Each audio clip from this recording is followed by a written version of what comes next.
Welcome to IBTV. Polavaram జిల్లా రంపచోడవరం నియోజకవర్గంలో హృదయాన్ని కదిలించే ఘటన వెలుగు చూస్తుంది. ఏటిపల్లి గ్రామానికి చెందిన బొర్రా ముసలి అనే యువకుడు వికలాంగ పింఛన్ కోసం ఎమ్మెల్యే శిరీషాదేవి అధికారులను వేడుకుంటున్నారు. 4 ఏళ్ల క్రితం జరిగిన రోడ్డు ప్రమాదంలో తన కాలు పూర్తిగా తొలగించాల్సి వచ్చిందని ఆయన తెలిపారు. అప్పటి నుంచి ఒంటికాలతో జీవనం సాగించడం చాలా కష్టంగా మారిందని చెప్పారు. నమస్తే అండి. టీవీ నైన్స్తో నేను పెన్షన్ 2020లో నాకు సెట్ అయిందండి. కాల్ లేదండి. నాకు పెన్షన్ కోసం పెట్టానండి. నాకు ఇబ్బంది అవుతుందండి. పెన్షన్ రావట్లేదండి.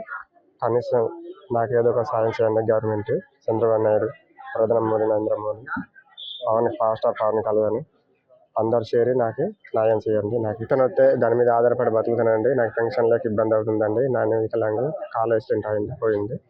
నాకు ఎవరు కూడా సహకరించట్లేదండి. కనీసం గవర్నమెంట్ అనేది సహాయం చేయండి.